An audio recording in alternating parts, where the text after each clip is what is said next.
Problem number 1. Two towns A and B are 400 kilometers apart.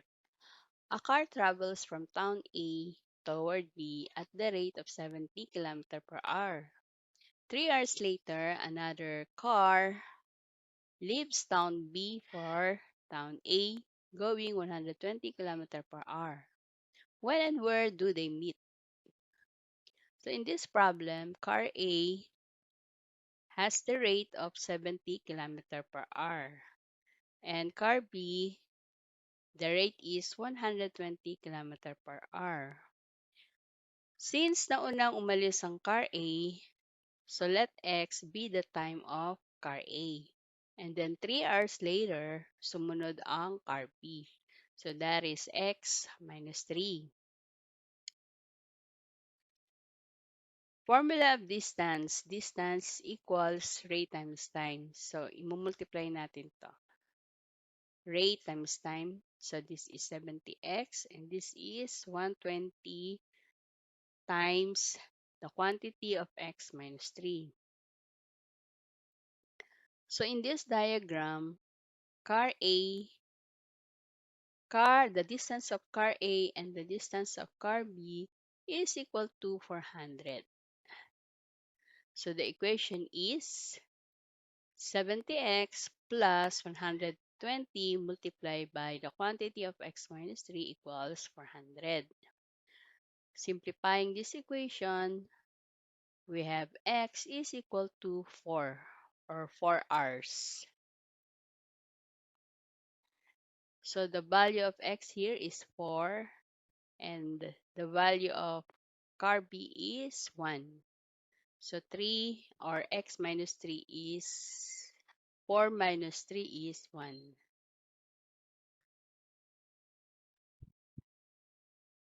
Substituting the values, car A is 4 hours and car B is 1 hour.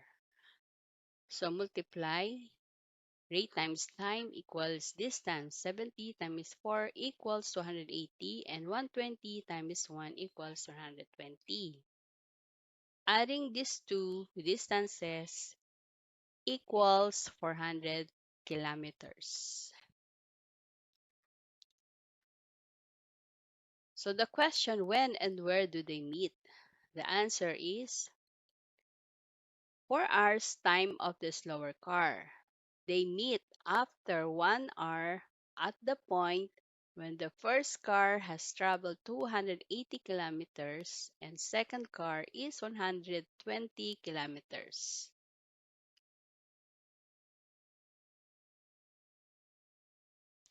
Problem number 2. Two men C and D start biking toward each other at the same time from points 405 kilometers apart. If they travel 20 and 25 kilometers an hour respectively, in how many hours will they meet? So in this problem, man C has the rate of 20 kilometers per hour and the rate of man D is 25 kilometers per hour. Since sabay silang umalis, so the same ang kanilang time. So let X be their time. Formula of distance, rate times time. Multiply natin tong rate and time. So this is 20x and this is 25x. So in this diagram, the distance traveled by man C and the distance traveled by man D is equal to 405 kilometers. So the equation is, add natin tong two distances. So this is 20x plus 25x is equal to 405. Simplifying this, x is equal to 9 hours.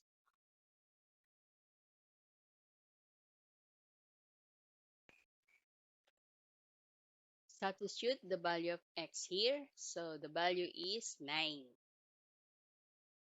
So, to the question, in how many hours will they meet?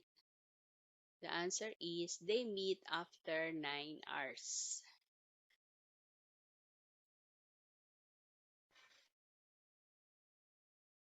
Problem number 3.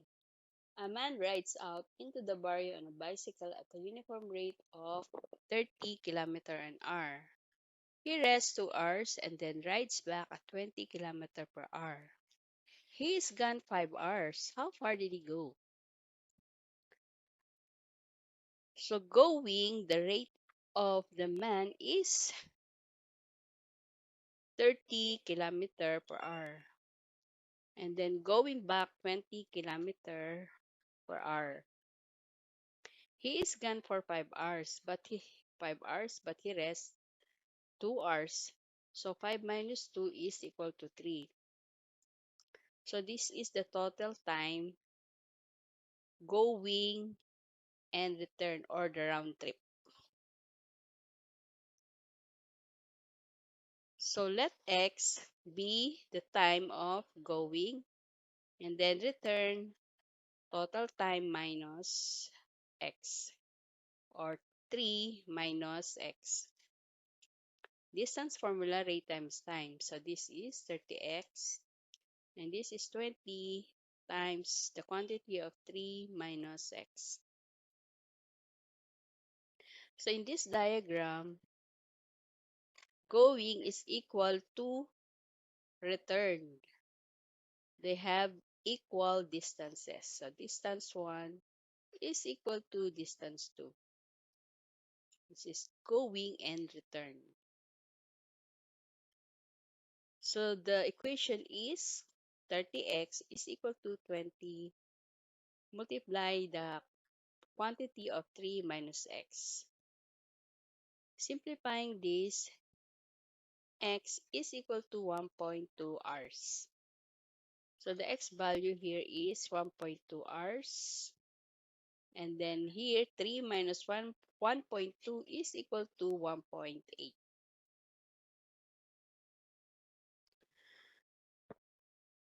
Substituting the value of x, going is 1.2 hours, return is 1.8 hours. To get the distance,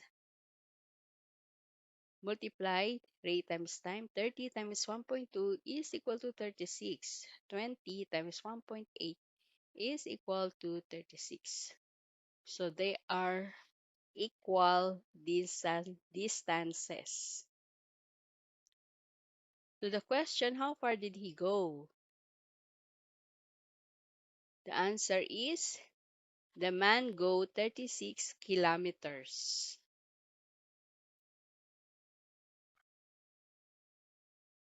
Problem number 4. C and D start from 2 points 1,280 kilometers apart and travel toward each other. They meet in 8 hours. If C travels 6 kilometers an hour faster than D, find the rate of each. So let x be the rate of D.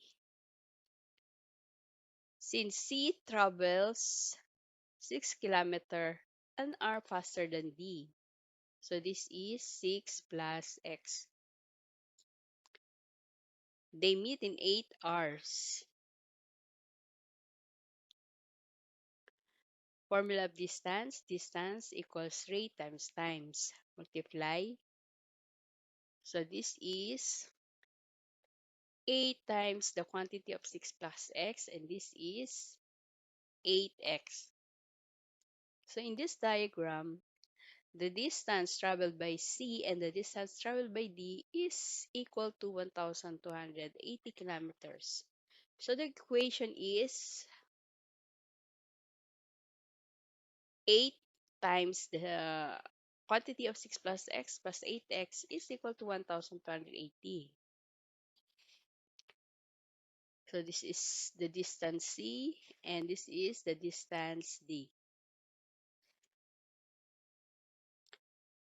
Simplifying this equation, x is equal to 77 km per hour. So the value of x here is 77 and C is 6 plus 77 is equal to 83 kilometer per hour. To find the distance, 83 times 8 is equal to 664. 77 times 8 is equal to 616. So the total of these two distances is 1,280 kilometers. To the question, find the rate of each, the answer is the rate of C is 83 km per hour and the rate of D is 77 km per hour.